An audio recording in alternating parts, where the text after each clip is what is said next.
Welcome back to the Learning Reinvented podcast, brought to you by myself, James Poletyllo. And Katie Godden from The Learning Effect. There are lots of learning podcasts out there, so we wanted to do something slightly different. This week is the third part of our Selecting Learning Tech series. Lots has changed over the last year, which includes how learning is delivered in organisations. Selecting the right learning technology for your business is part of creating a great learning culture. On this episode, we'll be talking about how you can implement and embed your new system and get true engagement. I think if we look back to the last two episodes, what we've covered is how people get to select what they want, and they're now getting to the stage where they're ready to put that in. And even those bits are really hard work. This is really where the hard work starts, because you can buy the best system in the world, but if you don't get it properly embedded and accepted by your business, you're not really going to go anywhere with that. So thinking about where you might start with that, what have you done in your previous projects, Katie? I think it's when you're about to implement something, it's good to kind of go and reflect on why you're doing the project in the first place. So that's what we've talked about in the previous podcast as well. And remembering why you're doing that and kind of regroup a little bit, and then actually start defining what you're going to do and maybe have like a phased approach to implementation, because you might not want to do everything on a launch. So it's looking at those bits as well.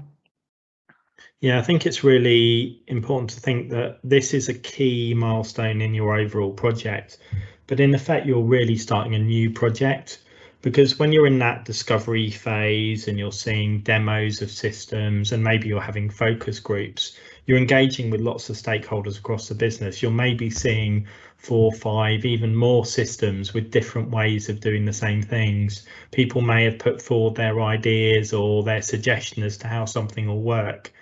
But obviously, at this stage in the project, you're moving on to do something that's defined. So some of those ideas won't happen because they're out of scope, or some of those things you've seen in the system on a different demo aren't going to be part of what you're doing. So I think it's really important to redraw where you are and get everyone back on the same page. Also, there'll have been, depending how long that's taken, some people have been closely engaged in this day to day. Other people might have been in 1 or 2 meetings, 1 or 2 demos. So I think it's about really thinking about who you need to take on the journey for the next stage of the project. Otherwise, it's going to be really hard to get that momentum, get the support, and get that resource and time from people to make it a success. Yeah, it's really, really important to get the buy-in from your stakeholders, isn't it? Because without that, you're not able to take those people on that journey, and then I don't think the project will be as successful as compared to when you do have those people on that journey with you. I think part of that is really stating what it is that you're trying to achieve. So why are you putting in this new system, or changing or adding to your learning tech stack, or refining or changing it, or whatever you're doing? And having that understanding of what you're doing and what you're trying to achieve should therefore set how you're going to measure or monitor success on that journey towards achieving what it is you're trying to do.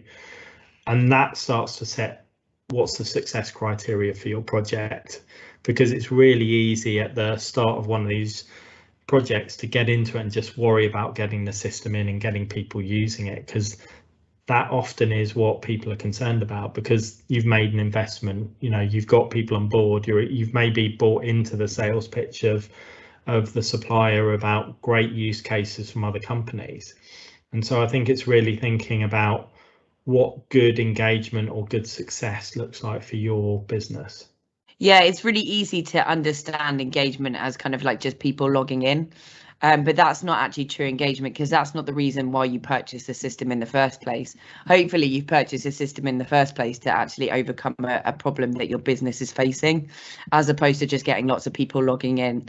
So you need to kind of really kind of drill down into that and understand why you've done it in the first place and what your kind of KPIs are and what you want to pull out as good data, as opposed to just how many people have logged in every day.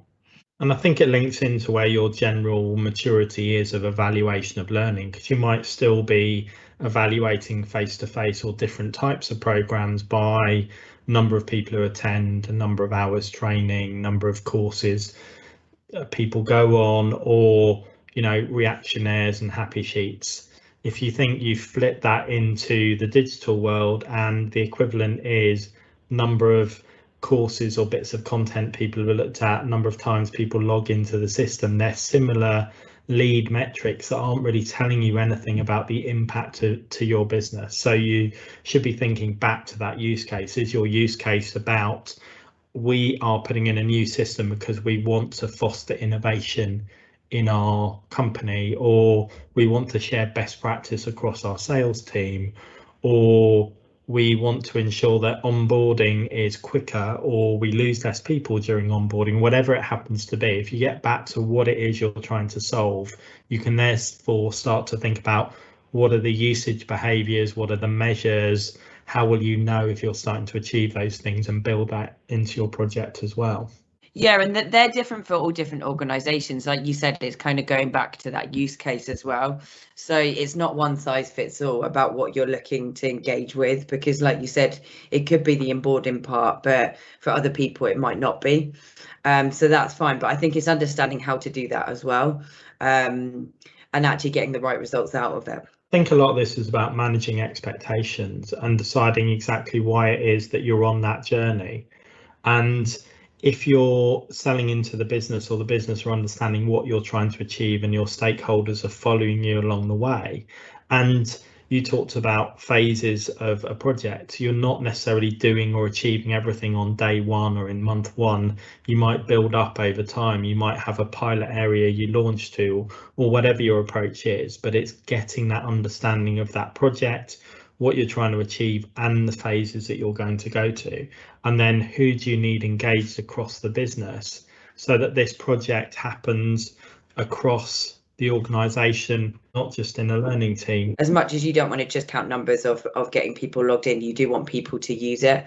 And to begin with, when you're first launching a project, it might be that they stumble across something. So like, obviously you're launching it, you're taking people on that journey, you're telling people about it. But then if people are actually logging in, using it for themselves, and then they're understanding why it's important for them to use it too. So to begin with, you might use different examples. So you could have a competition to log in and perhaps, I don't know, upload a profile picture, or find a particular piece of content, and that's how you're getting kind of like that level of engagement to begin with. And that's when people can really start to see why it's important for them to be using something like that.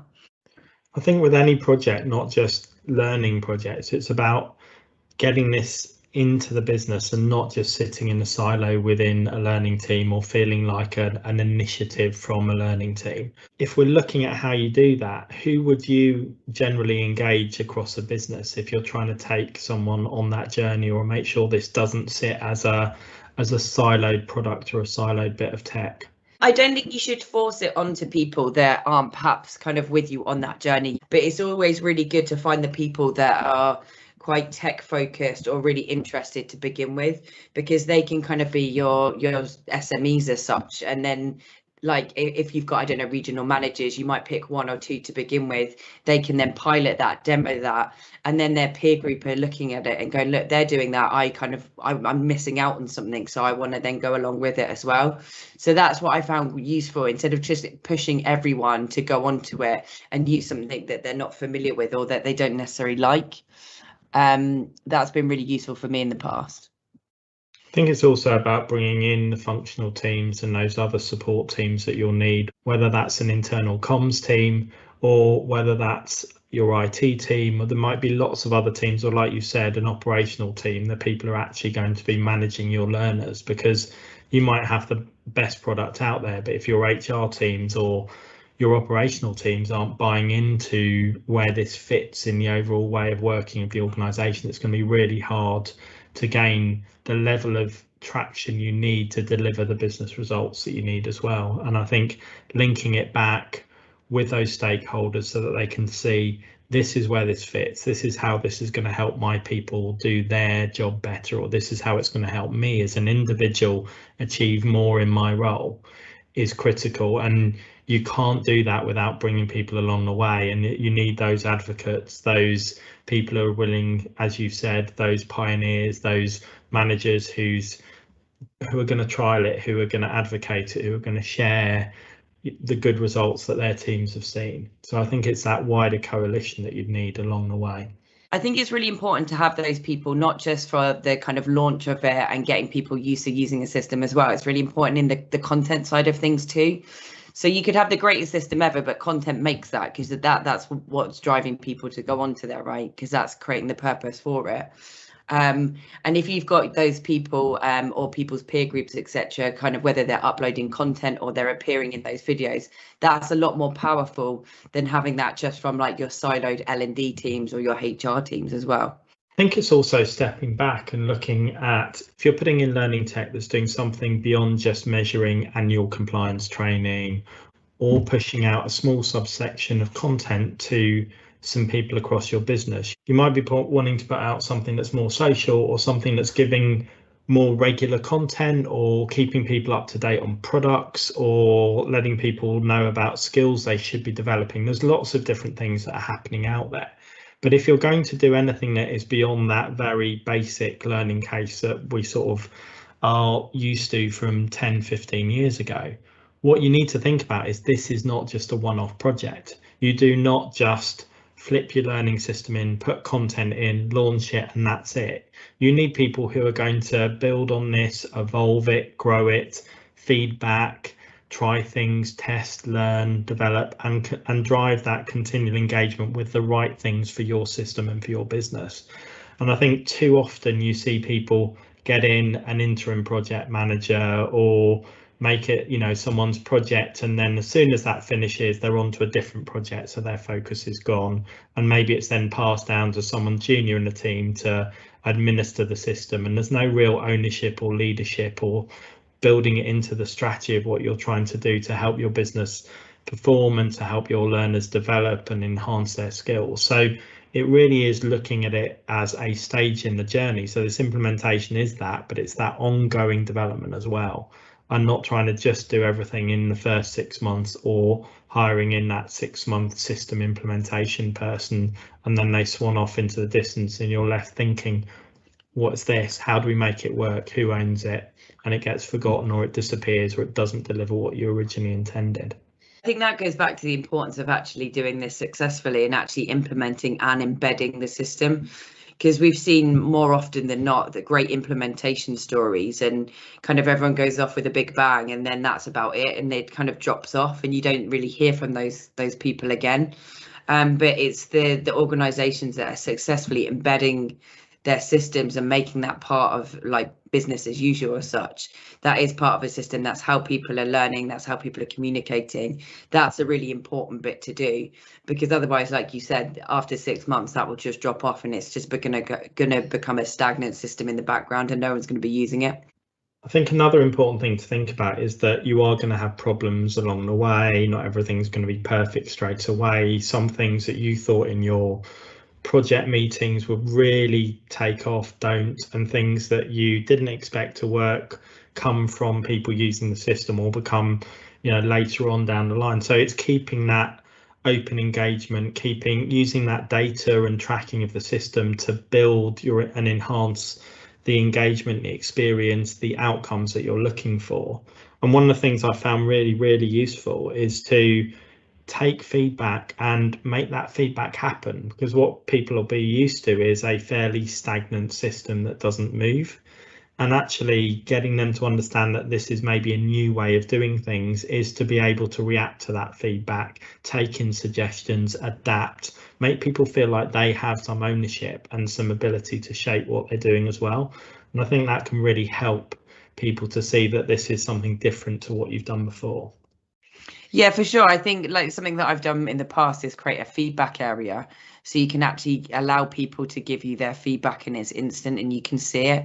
And then obviously those changes that you are making, if they relate back to people's feedback, they then feel more bought into the system, which is really powerful, rather than just doing stuff for the sake of doing it or what you think is right, because ultimately they're your customers and they're the ones using it day in, day out. And I think making this part of people's lives will make it add value to what they're trying to achieve. Because, if you're sat in a project bubble looking out and going, this is the most important project in the company, or it's my most important project in my job, well, actually your end users, your learners, those people within a system have got 101 other priorities. So it's about really taking that time to understand your different types of people using the system. How are they using that to enhance their job, and where best possible, get them to advocate how this is helping them so that others can see it coming from their peers, not just the central HR or L&D team or someone telling them this is great for them, but actually if a salesperson can see that person has got, you know, a 5% uplift in their sales, and that's down to the fact they've got better product knowledge or they've got better at handling objections because of whatever it happens to be. So I think it's helping people see this as being useful to them, not just something they have to do. And that can be quite hard if you've come from a more of a tick box mentality to training of trying to get people into that different mindset. And you have to work at engagement right across the piece, because that might be with your senior leaders, your first line managers, the learners themselves. So there's lots of different things to consider about making this change that you're trying to do embed and have that impact. I think you're always going to get, no matter what type of project that you're doing, whether it's learning or anything else, you're always going to get resistance from some people down the line. Like, not everyone's going to like it, but it's just kind of aiming at the whole and like knowing your audience and making sure you're getting the ones that will buy into it to buy into it as well. And I think in terms of, you know, last messages and to sum up what we've covered across the series is really each of these things are an individual journey for an individual business, because there is no one right system for every business. There is no one right learning culture for every business. There is no one right set of content or one right team structure or way of approaching learning. So it's really following that process we've had across the series of what are you trying to achieve as a business, really going out there and interrogating what structure you need, not just the system, but everything else around it to achieve that. How are you going to measure and adapt your approach? And over time, how are you going to make sure that that is adding benefit back to your business and helping achieve the results that you set out to? And of course, along that journey, the world's going to change. Your business is going to have new requirements. And how do you continue to adapt and change as you go on that journey? I think that's the beauty of systems nowadays, that they do give you that level of flexibility, because you've got things in the cloud. It's not on a server anywhere. You can change quite quickly, but you have to be willing to want to do that as well. And remember that when you launch it, it's not necessarily going to be perfect, and that's fine. And thinking about changing your learning tech shouldn't be something that you're scared about, but it is something that you should enter with your eyes wide open. It's not something that you can just do as a one-off project or on the side of your job. You actually really need to properly immerse yourself in it, because if you're going to realize those benefits for your business, for your users, and really transform how you do things, you've got to think about that, show your creativity, approach each problem, not just take a cut and paste version of what another company is doing. So it's a real opportunity for you to show the value you can add back to your business. Yeah, definitely. Completely agree. Thank you for listening to this episode. This was the third in our series on selecting learning tech. If you want to listen to the other episodes, you can find them online. And remember, if you're selecting learning tech at the moment or about to implement a new system, you don't have to do it on your own. The Learning Effect are here to help you, so get in touch today. Thank you for listening to this episode of the Learning Reinvented podcast. We hope you enjoyed it. If you've not already done so, please follow our podcast. And if the Learning Effect can help you and your organisation, please do get in touch. You can find both James and Katie on LinkedIn, and our contact details are in the show notes below.